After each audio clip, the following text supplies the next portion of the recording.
Oi, eu sou Jefferson Sarmento e eu adoro esse tipo de filme que conta pequenas histórias de terror.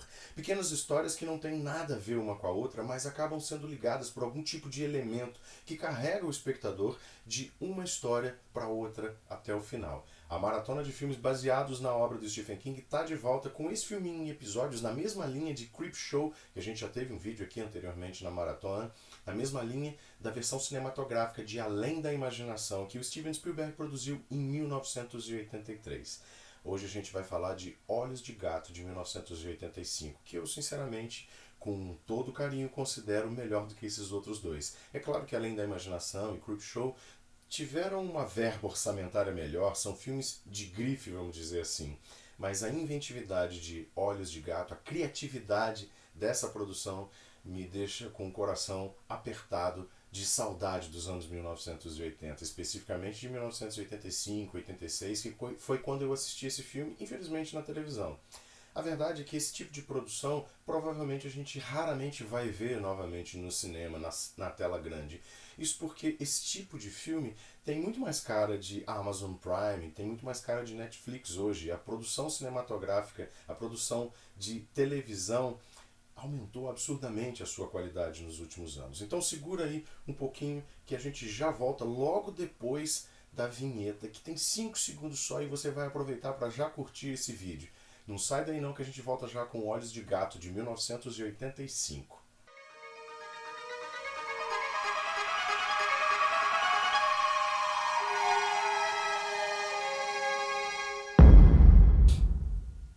Olhos de Gato é outra produção do Dino De Laurentiis, que já tinha sido responsável pela adaptação cinematográfica de Zona Morta, Na Hora da Zona Morta, e Chamas da Vingança, baseado no livro Incendiária, filmes que a gente já conversou aqui anteriormente em outros vídeos da maratona.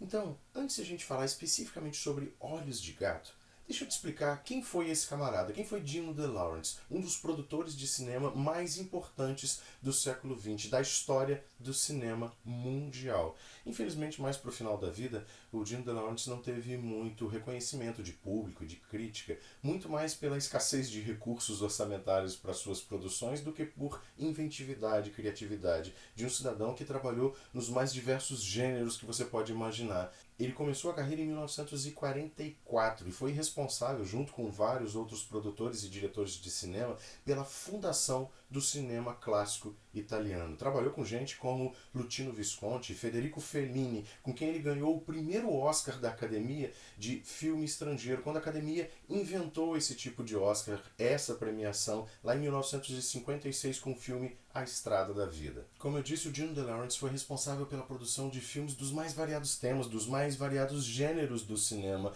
de comédias a dramas, filmes policiais, suspense, filmes catástrofe, adaptação de histórias em quadrinhos, ficção científica. Por exemplo, foi dele a adaptação de Barbarella, o clássico da ficção científica de 1968 com a Jane Fonda, dirigido por ninguém menos do que o Roger Vadim, um dos diretores de cinema mais aclamados e premiados do cinema francês. Ele foi responsável pela produção de Sérpico com Al Pacino, pela produção de Os Três Dias do Condor com Robert Redford. Foi responsável por Dragão Vermelho e Hannibal, que adapta para o cinema os livros do Thomas Harris com o canibal mais fofo de todos os tempos, o Hannibal Lecter. Ele foi responsável pela adaptação de Conan para o cinema com Arnold Schwarzenegger nos anos 80. Antes disso, em 1976, ele foi o produtor de King Kong, dessa vez com o Jeff Bridges e a belíssima Jessica Lange, estreando no cinema, sendo sequestrada na Ilha da Caveira pelo gorilão e depois carregada nos ombros para cima do World Trade Center, onde o gorila enfrenta os caças lá no final dos anos 70. Ele foi responsável pela adaptação de Flash Gordon, um filminho tosco toda a vida, que hoje é cult e que eu adoro, por mais que seja super podreira. O que nos traz a Olhos de Gato de 1985, dirigido pelo mesmo Lewis Teague que em 1983 entregou a adaptação de Cujo Cão Raivoso. O Lewis Teague nunca foi um grande diretor de cinema, responsável por filmes memoráveis que entram em alguma lista, mas ele foi responsável por filminhos legaisinhos da década de 1980 que, se você, como eu, foi um adolescente naquele período, acabou esbarrando com esses filmes em algum momento sem ligar o nome à pessoa. Ele foi responsável, por exemplo, por Alligator, o jacaré gigante, que muita gente alugou nas videolocadoras naquela época.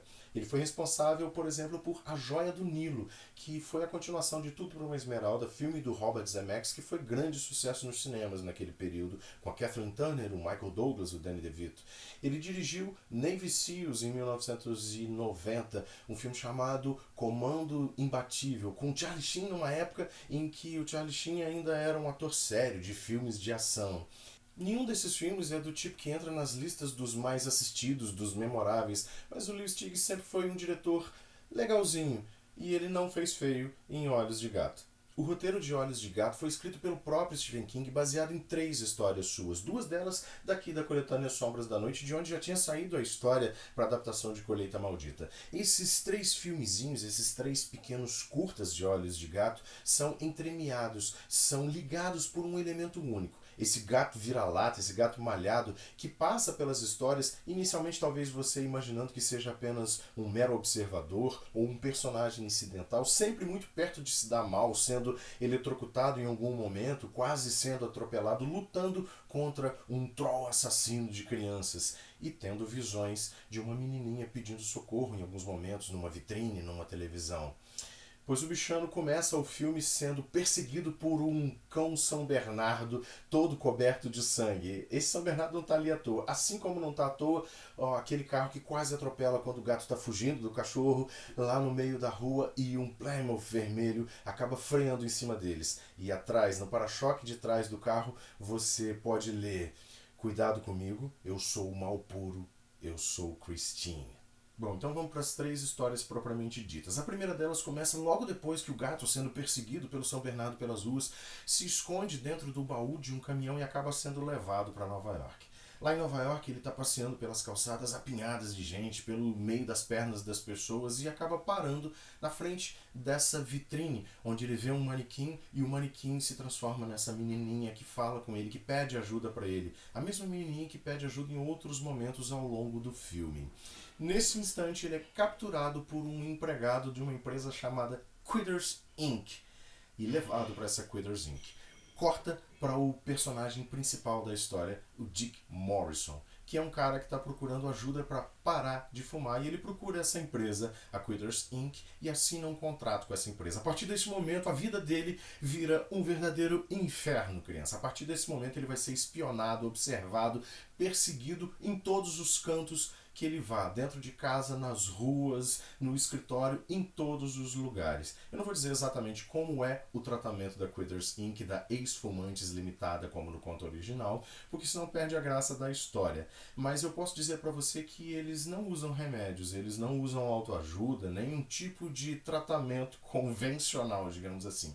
Mas eu posso dizer que em determinado momento, na sala da pessoa, do cara que é responsável pelo tratamento dele, direto responsável pelo tratamento dele, ele vê o gato pela primeira vez. O gato está dentro desse cômodo, atrás de uma cortina, e esse cômodo é forrado por uma tela de arames, por uma tela de metal, e o gato fica pulando para tudo quanto é lado, tomando choque a todo momento e não consegue parar, e o Dick fica desesperado com aquela situação.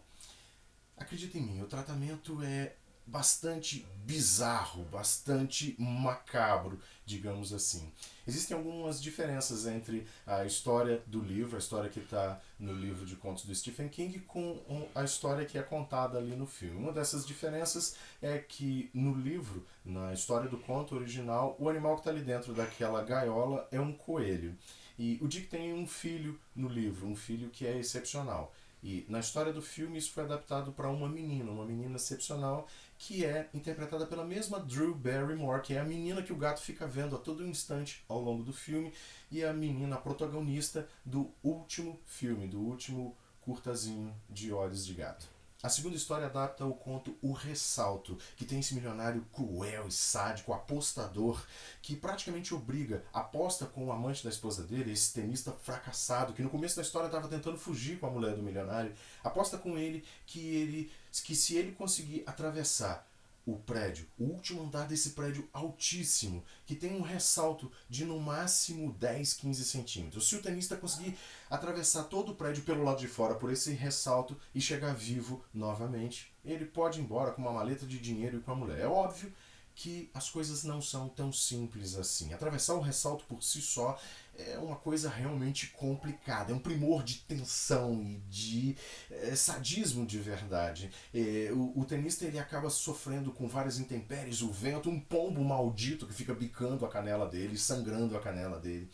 E o tenista acaba conseguindo chegar do outro lado, mesmo com o milionário, com as suas brincadeiras e os seus artifícios para tentar derrubar o tenista lá de cima, ele acaba chegando e a gente chega novamente ao gato. O gato ele fugiu da primeira história lá da Quitters Inc. e acabou entrando numa barca lá em Nova York, em Manhattan, e vai até Atlantic City. Quando ele chega em Atlantic City, ele acaba atravessando essa via expressa e fica no meio da via expressa quando o milionário está saindo de um cassino junto com outro amigo seu e os dois apostam se o gato consegue ou não atravessar a via expressa sem morrer. E o gato acaba indo para o apartamento e acaba sendo responsável de alguma forma pela virada de jogo do tenista em cima do milionário. Assista com a garganta fechada de tanta tensão esse segmento. De modo que nós chegamos ao último segmento, ao último filmezinho de Olhos de Gato.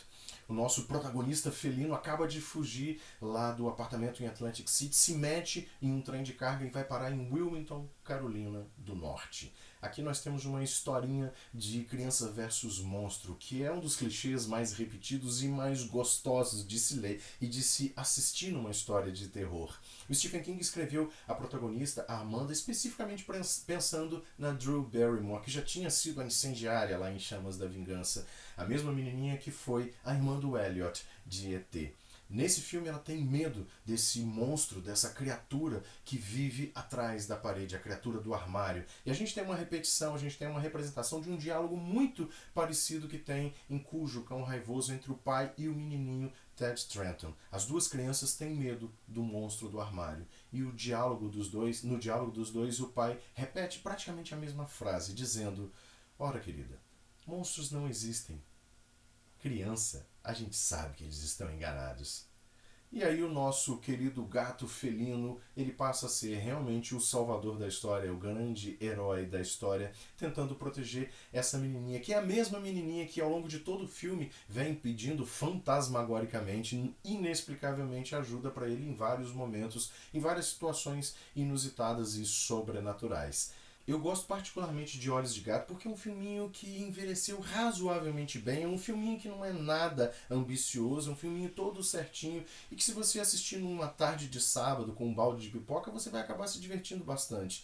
É lógico que você tem que se lembrar que é um filme da década de 80, tem efeitos especiais da década de 80 completamente diferentes do nosso CGI de hoje, dos efeitos especiais que transformam criaturas e entidades e lugares mágicos e fantásticos e impressionantes em lugares que poderiam ser reais, que você assiste na tela do cinema ou assiste na tela da sua televisão e tem a sensação de que são lugares e criaturas reais. Os efeitos especiais de Olhos de Gato são analógicos, digamos assim, foram criados ali no momento da filmagem. Por exemplo, um quarto monstruoso com uma cama enorme, monstruosa, cômodas e móveis enormes para poder a equipe técnica filmar o ator vestido com a indumentária do monstro, do troll do último segmento, como se ele realmente fosse minúsculo, como se ele realmente fosse uma criatura pequenininha que vive num buraco na parede.